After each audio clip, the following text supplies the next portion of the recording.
I'm greeting to Sam and a very good morning to everyone present here. I am Gurneil Singh. Would like to start this knowledge session on grooming, an integral part of soft skills. Now, you might know, be wondering why is grooming considered as a soft skill? Well, grooming is not just how we look; it's about how we present ourselves and impact it on our confidence, communication, and relations with others. Before we talk about grooming, let us first understand what is soft skills are. Soft skills refers to a set of personal attributes, communication abilities, and social skills that help us interact effectively with others. These skills are non-technical and they complement hard, which are job-specific knowledge and ability. Soft skills include things like communication, teamwork, and ability to communicate with grooming refers to the way we manage our personal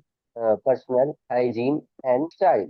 It's about maintaining a polished and clean look that reflects our personality, professionalism, and respect for ourselves and others. And let's be clear. Grooming is not just about wearing a suit or having perfect hair. It's about being neat, kept, and appropriate for the all situation. Now, Self Welfare Foundation, a registered non-profit organization, is declared to social impact across various sectors. We focus on education, particularly skill development and internships through our DG section. We have created training programs in IT, finance, retail, and entrepreneurship impact over 6,000 individuals. We are currently upskilling inmates in Haryana jails and collaborating with universities and colleges. We have also partnership with banks at place over 1,500 candidates in job. In just a short time, SEMS has established itself a force for positive change in individual with skills for employment and promotion women leadership in various industries. This session is collaborated with by DigiSaksham. DigiSaksham is a company that empowers business through data technology. We offer a wide range of services including IT software, data science, research and consulting, data analysis and marketing. So, thank you so much, Gurneil, for a nice briefing about soft skills and grooming. So, as Gurneil said, I'm not going to add a lot to it, but I would like to tell you people the improvised version of it. So, let us look again at the definition of soft skills. What is soft skills? So, basically, soft skills is a psychosocial ability for any human being to fit into society, and it is a way, it is a way you adjust, or I would say you make your place, you establish yourself in a civilization. Okay, now what is psychosocial ability? So psychosocial is all about looking at a human being in in a combination of two different contexts. So psychological context and the surroundings, or the social context. Okay, so the soft skills, and if we dive deeper into it, it includes a lot of things. For example, soft skills include problem solving, decision making, critical and creative thinking. It also includes communication, negotiation skills, or interpersonal skills. It also includes etiquette, habits, mannerism, and grooming, as we said. Okay, so today we are not going to focus on the rest of the part, but we are just going to focus on one aspect of it, which is grooming. So grooming is all about taking care of the fact that how you represent yourself. It refers to being neat and clean, and how you present yourself in a society. Okay, so there are different aspects to it. First of all, there are two types of grooming. Okay, so first type is physical, as everybody knows. It is about how you dress up, how do you look, how you maintain your hygiene, how you maintain your like hairdo or physique. Okay, the other type of grooming is metaphysical grooming. Metaphysical grooming is all about body language, facial expressions, gait, your gesture, posture, the way you gaze or eye contact, to be precise. It is all about that. Or, of course, your communication skills. How do you behave with people around you? And one second. Yeah, yeah. And there are a lot of different factors which kind of influence grooming. Okay. So let's discuss on that. So the first factor which is important and we should consider when it comes to grooming is skincare. Okay. Now, I would say this in our society from long time, it is a notion which prevails that skincare is something which is not important for, let's say, common people or mango people, right? But that's not true. It is not something which is only applicable or related to, let's say, celebrities or rich people for that matter. Okay, rather, it is something which was, if you look back in our history, it was always there in our culture, in our civilization. But over a period of time, of course, everything got commercialized, and this also got commercialized, and that's the reason we had a lot of new brands coming into this market. And we till date we have new brands, new products, new methods, right? But look back in the history, we have always had DIYs for this skincare, right? We are like, if you, I'm sure that you must have learned some or the other kind of hair pack or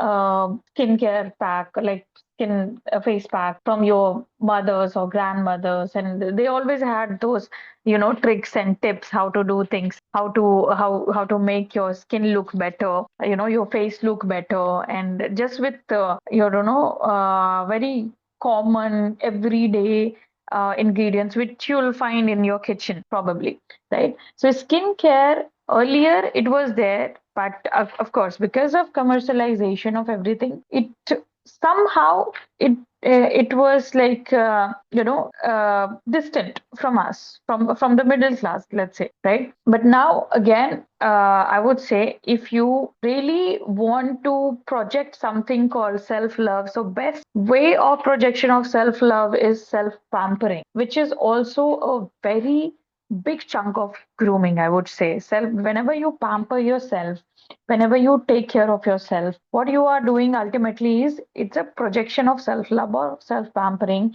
And that is a biggest part of grooming, right? Let it be going to a very expensive and luxurious spa, or let it be going ahead for a good hair treatment or skin treatment for that matter. Okay. So with this, what you do is you make yourself feel better, right? You make yourself look better, you make yourself more confident, right? And we cannot ignore this, but this is truth that whenever we look at someone, the first thing we look at is their appearance. How do they look? How do they present themselves, right? Being grounded doesn't mean that you don't look neat and tidy and put together. Rather, it means that you less is more, right? You don't flaunt, you don't become like what do you say? You don't try deliberately to show off how many brands you are wearing or something, right? It is all about being like going ahead with neat and clean and right fitted clothes, properly ironed, and properly like groomed hair, and hygiene, basic hygiene, oral hygiene or body hygiene. Okay, so in that, skincare is the first thing we should consider or think about.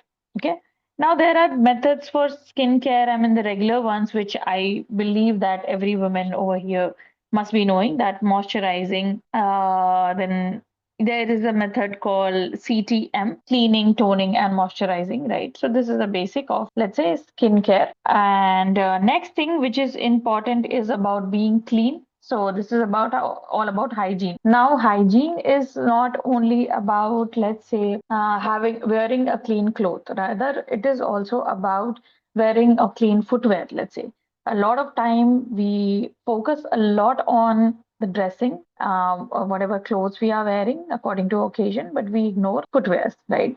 So we shouldn't do that, because a lot of time, or a person, when a person is looking at you, and they would look at you from head to toe, right? That's the general what do you say approach. So for that, it is important for all human beings, for all of us to look, in order to look put together, you need to be careful about what you are wearing, not only the clothing part, but the footwear as well and the accessories as well. Okay. And so this is one aspect of it. Now, cleaning also requires you to be maintaining a proper, let's say, body hygiene. Okay.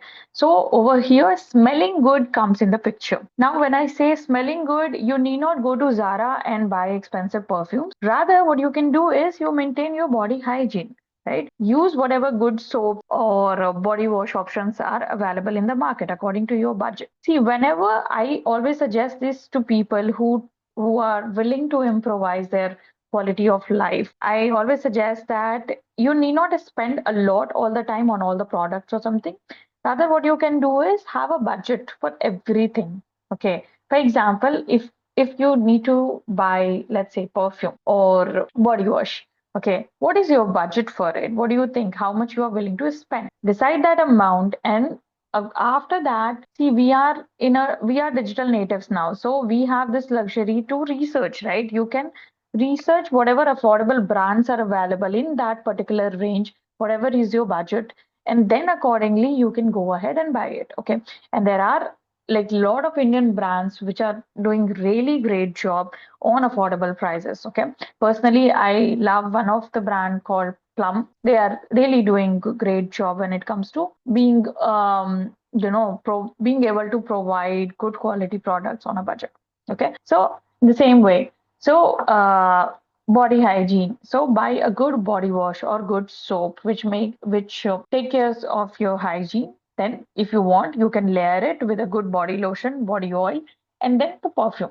Okay, so, and everything according to your budget, your requirement, I mean, whatever your body odor problem, up to what extent it is there, you can take care of that. Next, it's about oral hygiene. It is very important and ignored at the same point of time. A lot of us have this habit of not brushing before getting into bed at night. So I know this may sound like very basic, what we teach to school kids basically. But I would say, as adulting happens to everybody, we tend to forget these basic habits which we were like taught earlier from our, let's say, parents or anybody who's elder in the family, right?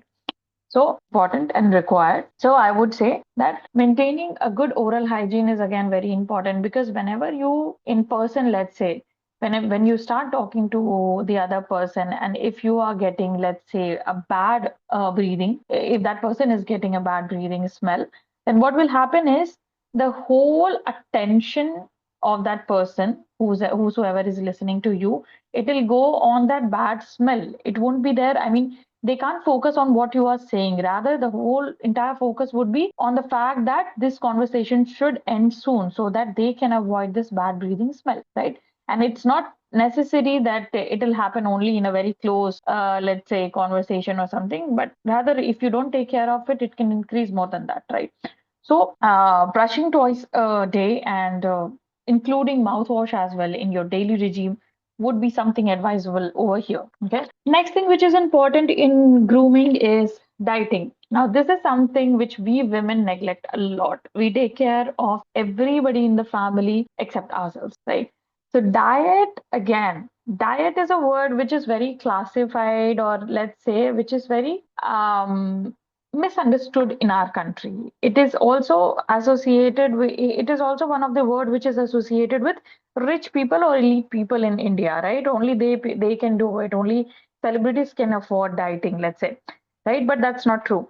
Dieting basically means is eating healthy. Dieting basically means taking care of or being conscious about the fact that what you are putting into your system, right? What you are eating. A good diet would be eating whatever vegetables and seasonal fruits are available in the market, and taking care of your protein intake and keeping an eye on your carb intake, and getting back to the basics again, to our cultural roots. Okay, for example, getting back to, now these days we are getting back to, let's say, nachni rotis or jowar, bajra, ragi, right? So earlier, in India, it these grains have always been a superfood, but eventually, unfortunately, it was neglected. Okay. of course, the dominance of rice or wheat. Okay, but these are like now people are realizing these are the more healthier versions, and we need to stick to it. And so now these are more, let's say, these are getting popularized again, and they are coming into the trend again, and people are being conscious and they are eating it and getting back to our roots actually. So that's why I always say this, grooming or taking care of ourselves, it was always there in our culture.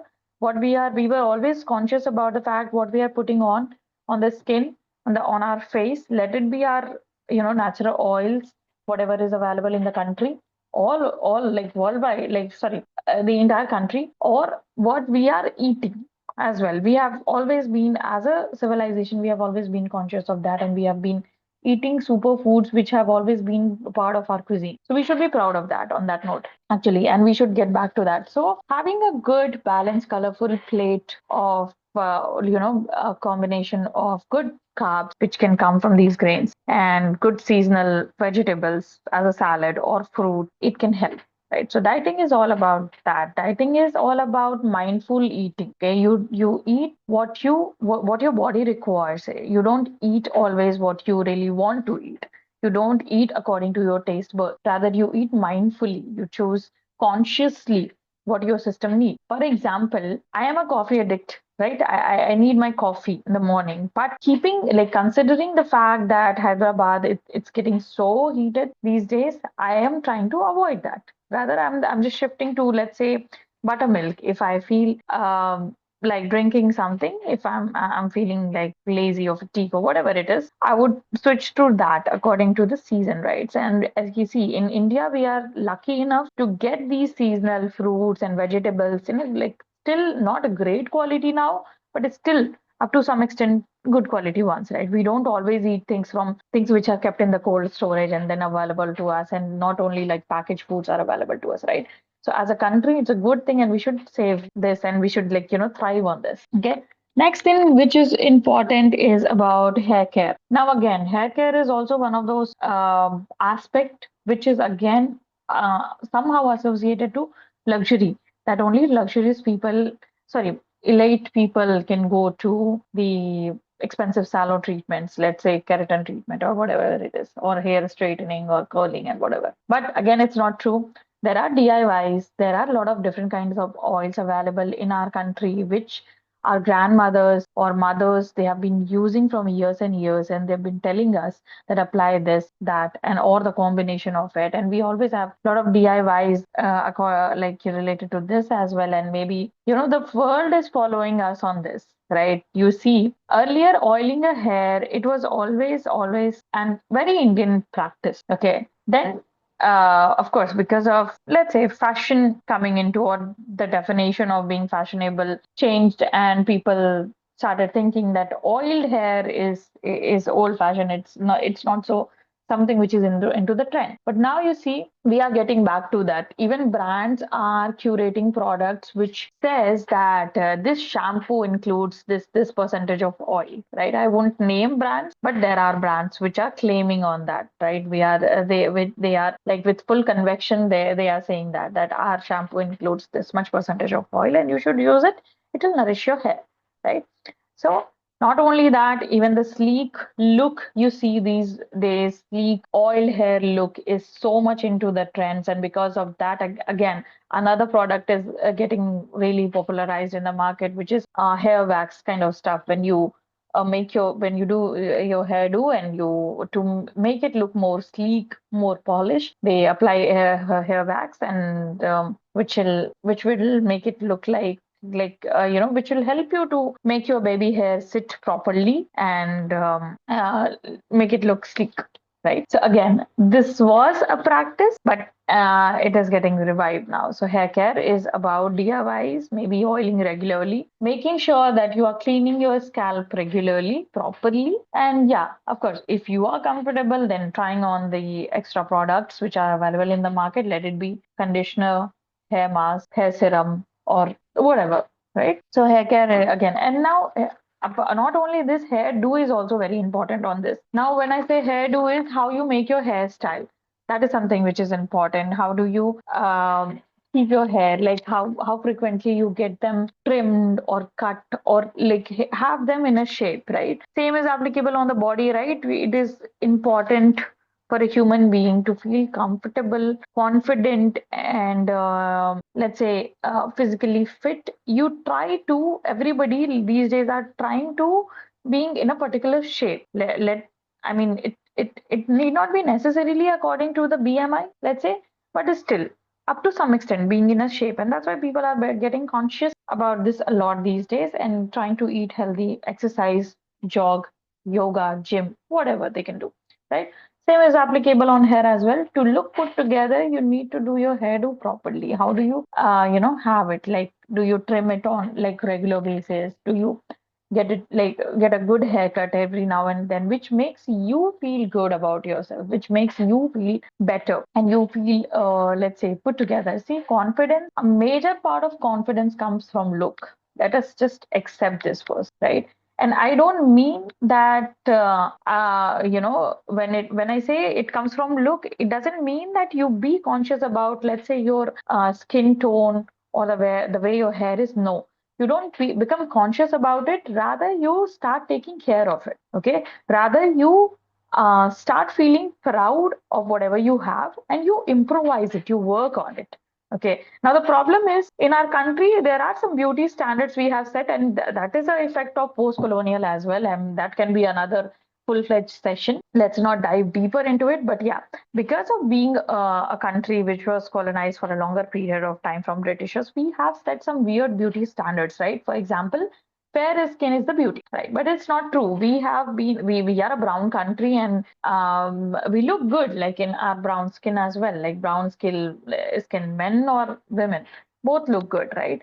The only thing is they should maintain the basic hygiene and take care of their skin, right? The texture should be good. The color doesn't matter, right? So that's what it is about. When I say that, being like taking care of your look, it's not about being conscious about your whatever you have. It's about, again, I'm repeating myself, being proud of yourself and work on it, improvise it, improve it, right? Take care of whatever you have.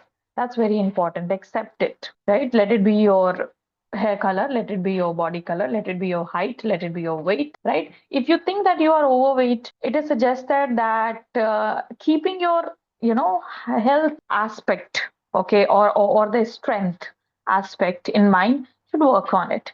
Not because you are not fitting into particular dress, particular outfit, or let's say people are body shaming you or something. Now the problem is, see, whenever we start doing something in our life. Okay, I'll go in. Please close the door, Mahesh. Yeah.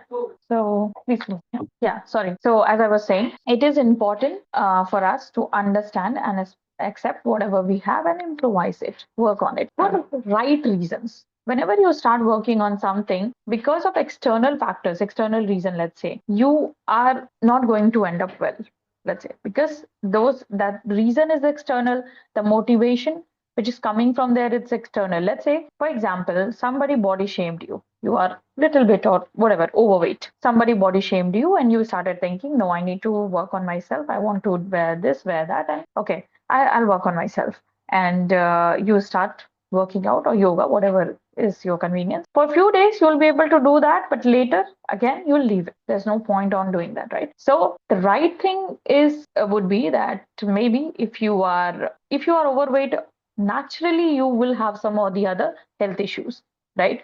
So the right thing over there would be, go consult your physician, ask them. Obviously, they'll suggest you. Obesity is a very like common problem in India now. Of course, they'll suggest you to cut down your weight, and then from there you start think about your health aspect. That my health is not okay. I am not feeling okay, and because of that, I should lose some weight. Because of that, I should shred some weight, right? That would be the correct way of doing it. And then you are doing it for internal reasons, right? For your health, for your happiness, for your life, right? And it will never go away from you. Say there are days where you'll feel lazy, where you'll feel like, no, I'm not feeling like doing it. I'm not feeling like doing the skin regime I follow before getting into bed or after getting up. But it's okay to be lazy sometimes, but it's not okay to be demotivated, right? It's not okay to be like depending on external motivation, let's say, right? So it should come from your internal willingness. So next point which we can discuss is a makeup. Now again, makeup is also something which is attached to luxury for some reason, right? And for this as well, I would say you use it just to look put together. That's it. That's the whole point of it. I mean, and there are like, see, there are brands which are doing again amazing job on this.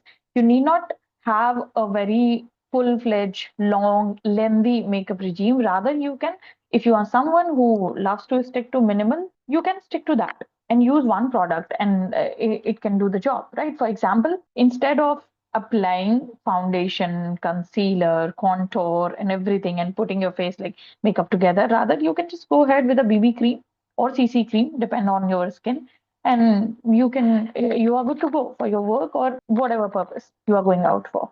Right? There are brands which are curating such kind of products. Now, these days, we have those tints which can be applied as an eyeshadow and as a blush and as a lipstick as well, right? So, curating a product which is multi-purpose, why do you think these brands are doing it?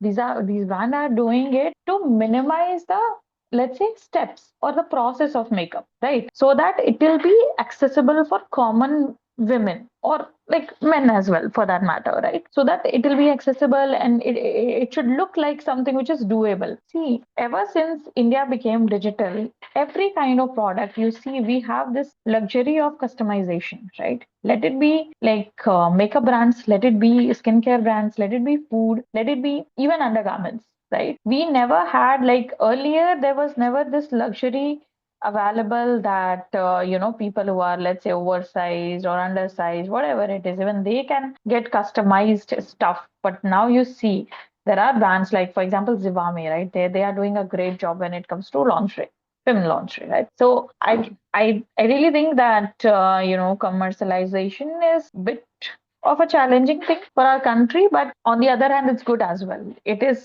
a push towards quality of life of our country, let's say. So again, makeup is it should be your choice, but yeah, if you, and again, it is not something which is compulsory. If you feel like doing it, you do it. If you don't feel like doing it, you don't do it, right?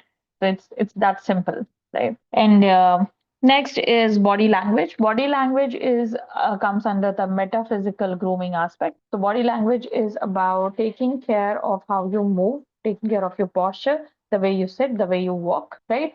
Then taking care of your upper body part movement, your gesture, the movement of your head, hand, shoulder when you talk to people, right? For example, as you can see, I have a massive gesture going on. I mean I can't stay still and talk. I can't do it, right? Even if it's like let it be online or offline. That's how I have been, let's say, I would say groomed or trained. And I really like people as well to do that, because what happens is when you are, let's say, individually, even if it's like one-on-one conversation, or if you are hosting a session, what I'm doing right now, sorry, engaging a session as I'm doing, or maybe delivering a speech, what happens is that you are the center of the attraction. You are everybody is concentrating on what you are saying, what you are bringing to the table. Right. So what happens is you are the entire source of energy. You are basically over there. You work like a nucleus over there. You are, let's say, even if it's a room full of people and you are delivering a speech, it's your energy which will get transferred in the entire auditorium or room, right? You will be so you are the source of energy over there. You are the source of center of attraction over there, right? So it is very important for you to look enthusiastic, and by look, I don't mean you need to pretend over there. Genuinely be enthusiastic over there. And how do you project, your enthusiasm about the session? Let it be offline, online, whatever it is, a speech, individual conversation, gesture is something which helps you with that. Okay. And next after that is facial expression. Again, having a positive facial expression, it is very important. It is something which makes you approachable, right? See, you must have, I mean, you must have been with this person that who's, I mean, who's not really good friend of yours, but whenever you look at them, you smile at them and they smile back, right?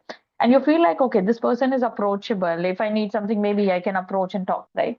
It can happen at work, family, social gatherings, everything, right? Everywhere, right? So some people look approachable. Why? Because of pleasant facial expression. Now, the reverse of this can also happen. Some people can wear this weird or rude facial expression, and that makes them look like they are not approachable, right? So again, body language plays a very important part over here. And then again, eye contact as well. Whenever you are like gazing on someone is good, but not staring. Okay, there is a difference between gaze and stare. When you gaze at someone, you try to maintain a healthy eye contact, but when you stare someone, you may make actually you will make the other person feel uncomfortable, right? So that's not done. So this is all about let's say grooming, and it also includes, of course, metaphysical aspect of it also includes communication skills or negotiation skills. Okay, the way you talk to people. See, one thing I really believe is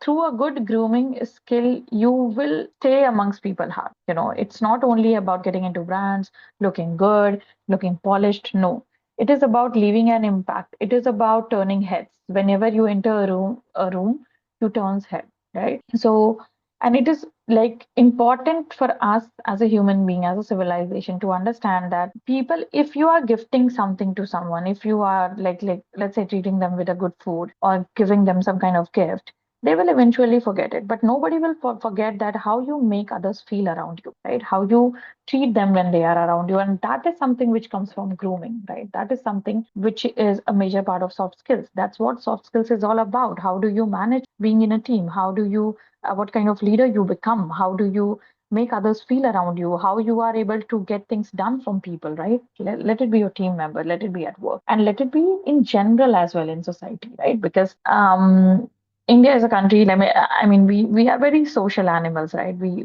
that's the reason we have the kind of festivities coming up and social gathering. Let it be wedding, let it be funeral, right? We have those practices in our country, very strongly rooted, and we believe in it and we continue it. Why so, right? To maintain this civilization, to maintain this humanity, to be able to have empathy, to be able to connect on a human basis, on a humanitarian ground, not on the grounds of, let's say, okay, this person is my relative, this person is my friend. No, humanitarian ground, right? That this person is a human being, though I don't know them, I don't have any relation with them, but yeah, that person is a human being, I should treat them in a certain way, right? So this was all about, let's say, soft skills, grooming, and the relationship between soft skills and grooming. Okay, why it is integral part of it, why it is so important, why does it play a major role? Okay, now I would like to take up questions. If anybody would like to ask questions, can ask. So, Kirti ma'am, there is a question in the chat box. Okay. How does attention to grooming relate to the soft skill of professionalism? Again, it is related to professionalism as well because it is all about, as I said, the way people perceive you, right? For example, see, there are fields in which you will be guided, you will be trained, almost trained how to look, how to carry yourself. Let it be army, let it be air force, let it be navy for that matter, right? Why do you think you have to be physically fit over there? You are trained over there to be physically fit. It's not only for people who go on wars or something. Even for ground stars, they do that, right? They do this, let's say, fitness checking every now and then, and just to make sure you look in a certain way, you look disciplined, you have a regime, you follow a regime, and you wear neat and clean uniform. Every ground staff, even if like somebody, let's say if somebody is a chef over there, they don't really fight or something, they don't go on war or something, right? They are ground staff, but still they are trying to do that. Apart from it, apart from defense, look into hotel industry for that matter, look into restaurant industry for that matter. People are trained and groomed to look a certain way so that they look put together, they make the other person feel comfortable and confident as well, right, for themselves. So professionalism, of course, it requires. For example, I am an assistant professor. My job is to come over here in the like at college every day and engage lectures, right? So I need to be dressed in a certain way, not as a soft skills faculty or communication faculty only. Even if I would have been teaching, let's say, chemistry or physics, I need to look a certain way. I need to I can come over here in a suit or sari or something, but I can't come at work in a red tacky langa, right? That won't look appropriate. That's the reason. See, in few religion also, you have a dress code for funerals, right? You have a dress code for weddings. You have a dress code for, let's say, festivities, right? Because it creates an environment, it creates an impact. I hope I've answered this question. Please let me know if you are satisfied or it is like understandable. On behalf of the organizing committee, I would like to sincerely thank to Ms. Kirti Vijaya, our outstanding speaker. We had a chance to hear a fascinating and thought-provoking session. Through her remarkable ability to convey information, Ms. Vijaya shared insightful discoveries and deeply motivational concepts. Her engaging presentation captivated us and inspired us to reflect on the significance of fleeting moments. We appreciate the time and effort she invested in delivering this enriching program. Thank you, Ms. Vijaya.